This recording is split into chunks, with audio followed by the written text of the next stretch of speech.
Hey guys, it's Newcomb here, and we got some fun story for you guys to enjoy. Before we get started, I appreciate you guys smashing the like button and subscribing for more fun stories today. The first one's titled, Am I a Jerk for Not Disclosing I Had Plastic Surgery to My Boyfriend?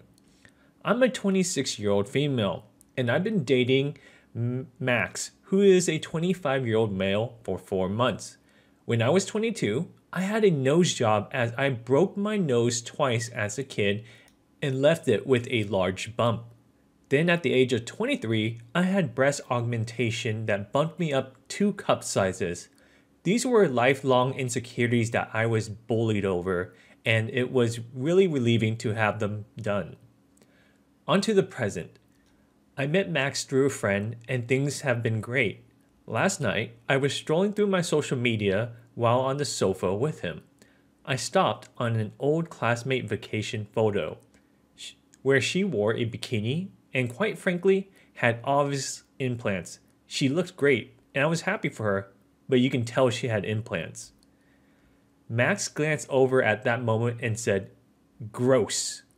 I asked him what the big deal was, and he said women who get implants or other surgeries are a huge turnoff for most guys, and that men prefer natural over 2 balloon size and how insecure that girl looks. I couldn't help but laugh, and I said, "So you're turned off by me?" He got very confused and asked what I meant.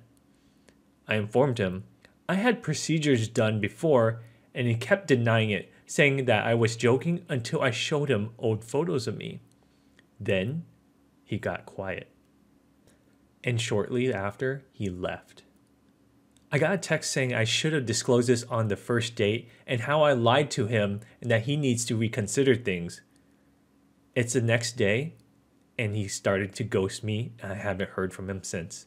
So, am I a jerk for not disclosing that I had surgery done on myself since we first dated? For our next story is titled, Am I a a-hole for not attending my husband's celebration dinner due to the restaurant not having anything that I could eat? My husband has been working really hard for the last 2 years to advance at his company, and he finally got the promotion he's been after.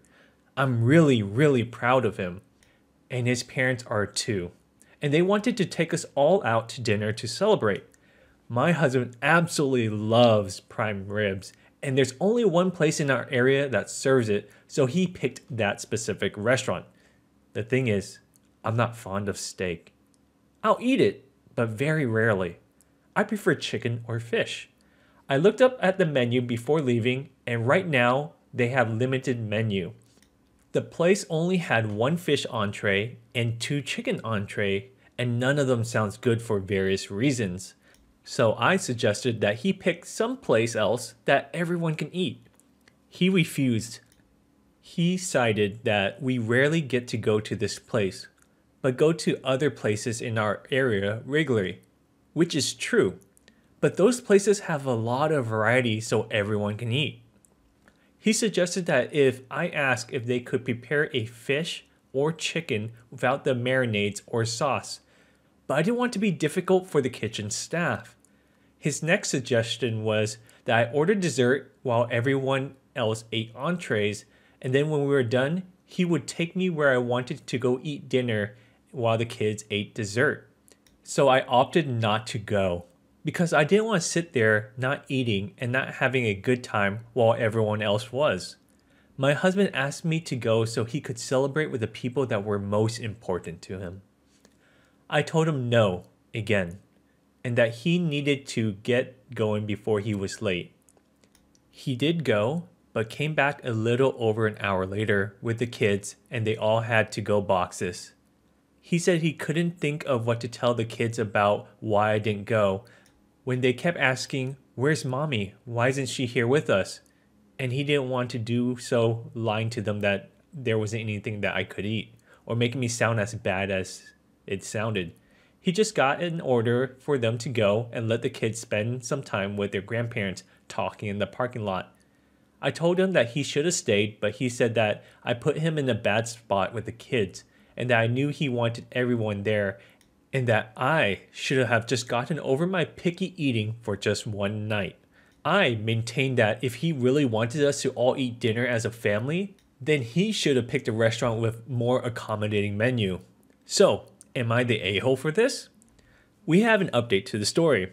After the original post saw several comments, they were pretty harsh, and she gave up and apologized profusely to her husband, and that she's going to take him to the restaurant this weekend and purchase some camping gear that he's been eyeing to make up to him for changing course. For our last story today, it's titled, Am I an a-hole for responding to my father's request for having a relationship with a detailed outline of a PowerPoint on why he should never be forgiven?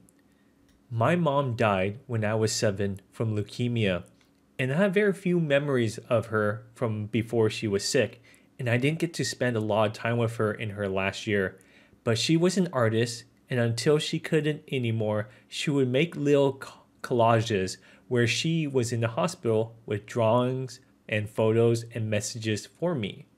My grandmother put them all in a book for me after she died. I wanted to be like my mom, and my counselor thought it would help. So I started a journal where I would do kinds of similar things, and I've done at least one page a week all these years ever since my mom passed away. More when I miss her or I have something hard going on, so I kind of have a unique record of my mental state over the past 16 years. My father remarried when I was 9. My stepmother really leaned in hard, saying, I'm your mom now, and that my father didn't stop her. It improved when they had my half-brother because she basically forgotten about me by then. Unfortunately, my half-brother got cancer when he was 3, and I pretty much ceased to exist for my father. He was either working or gone with my brother and spent all my teen years mostly at home alone or with my grandparents. The mantra was that my brother needed to be the focus because he might die, so I needed to not be selfish since I was healthy. I stopped trying to talk to him when I was 16. It was a really dark time for me. I moved out when I was 18 and cut them off completely. My grandparents let me know that my brother died a couple years ago, but respected my desires to remain non-committal with my father.